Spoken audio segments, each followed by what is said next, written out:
Yesterday I had counseling. I was talking to my therapist, told her that I've been feeling really restless lately. I told her that I was considering looking for jobs when really, y'all, that is the last thing that I want to do. She said, so you're contemplating going to get a job and doing something that will absolutely not move you towards freedom, independence, adventure. What are you not doing? What needs to be done for the entrepreneurial path? What needs to happen? Are you procrastinating? I am procrastinating because I've become overwhelmed. Last week I told her, I said, I really just want to do what I want to do. And what does that mean? The freedom to come and go as I please, be generating income to support that, be able to travel, do whatever it is that I want to do. And I felt a lot of guilt in saying that I want to do whatever I want to do. As I was thinking through it more and have begun saying it out loud, what is important to me, what I value in terms of a career is freedom, independence, and adventure. Those are career values. They also are very important in my life. They're some of my life values. My therapist asked if I was familiar with ACT therapy. It is basically like you're at a fork in a road. And so I started to do a little bit of research on it last night because I was curious. Acceptance and commitment therapy. It's a mindfulness-based behavioral therapy helping individuals accept difficult emotions rather than avoiding them. Actively embracing the discomfort of thoughts and feelings instead of struggling against them. I just told you that I felt guilty for saying, I want to do what I want to do and have the freedom, the independence, and the adventure. There is nothing wrong with saying that. I'm working and trying to shift my mindset. I think because somewhere in our heads, we think we can't have it all, that we are undeserving of having whatever it is that we want. That if we aren't like, I want to go and feed the hungry, I want to be this martyr, that we're somehow not good people. And that is a horrible misconception. I don't know if that's your misconception. I think for me, somewhere along the lines,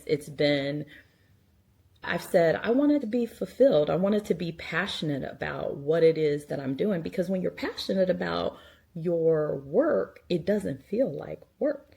Years ago, I said I wanted to help people travel the world and have my bills paid. I didn't know how that was going to happen because I was up to my eyeballs in debt.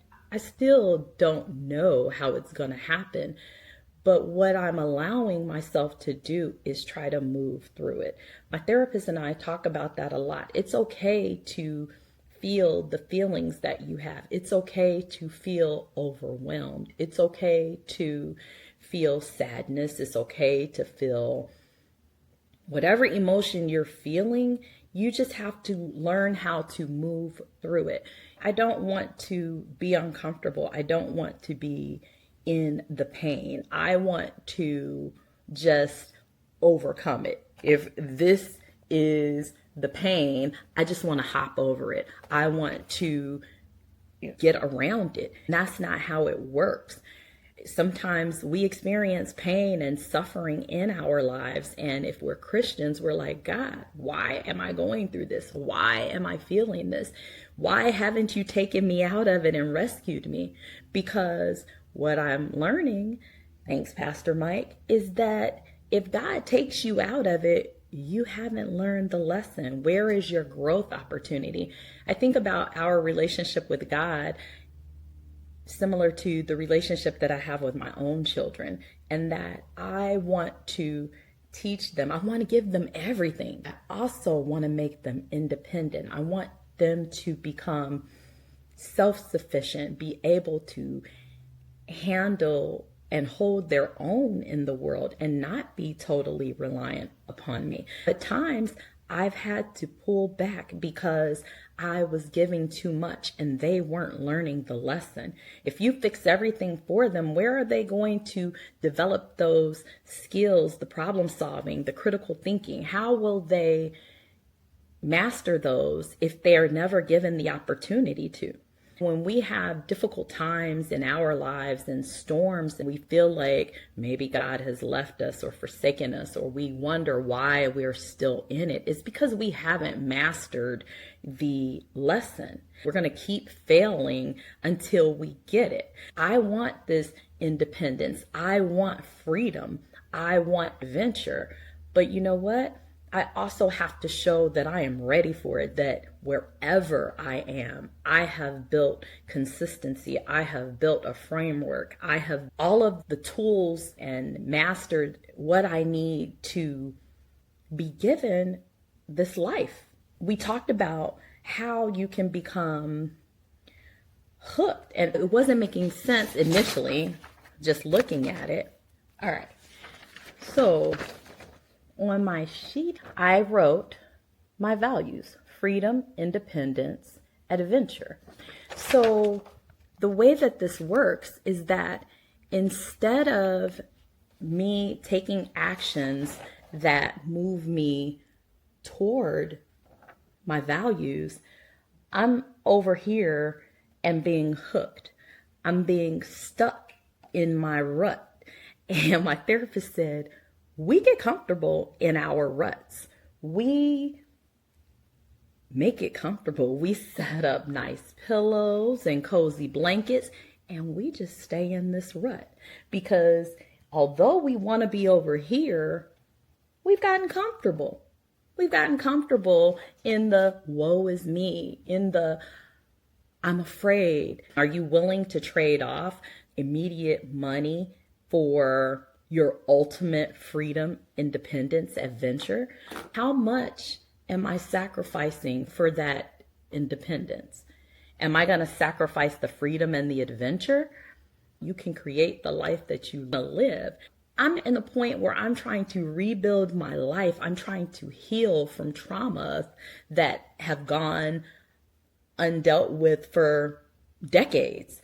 I'm trying to shift mindsets that have been framed as what is right. I'm reshaping everything, but have allowed myself to be in this rut, have allowed fear, being overwhelmed, and failure to keep me here instead of using it. Nobody gets it right the first time.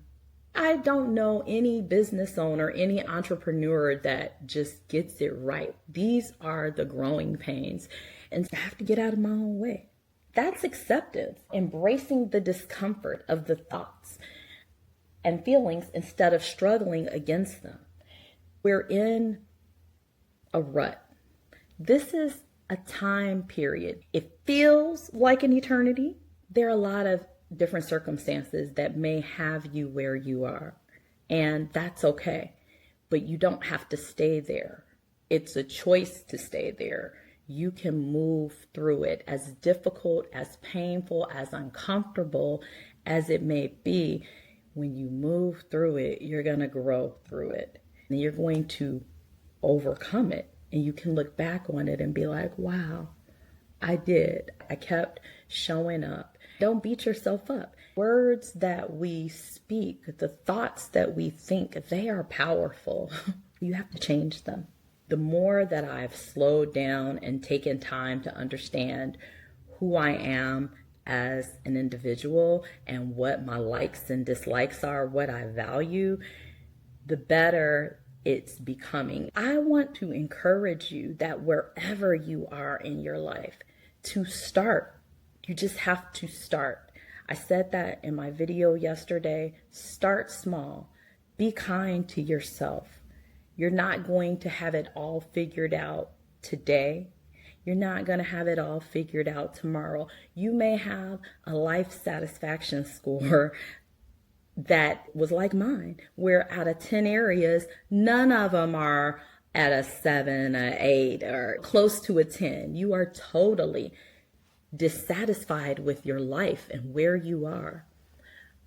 But my prayer and my hope for you is that you pause, that you acknowledge it, that you allow yourself to say it out loud, because until you acknowledge it, you can't do anything about it.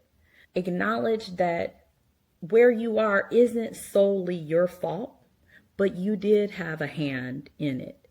Take accountability for where you are or where you aren't. Then begin to make a plan. It can't be all at once. That is going to overwhelm you and you won't start. Speaking from experience, just acknowledge one thing that you want to change each day. And maybe you continue to build on that. I hope that you realize you aren't alone, that there are so many of us, especially women, that are desiring change, feel stuck, have been overcome with emotions because of perimenopause and menopause, that are just tired because we've been the backbone of the families, tired because we haven't had partners. We had to be the partner. We were mama, daddy, all of it. We're tired. It's okay. You are not alone. We're in this together. Your journey may not look like my journey or the next person's journey, but it's your journey. Your feelings are valid. And so acknowledge it, accept it, and then try to begin to move through it. I hope you have a great day. I will talk to you tomorrow.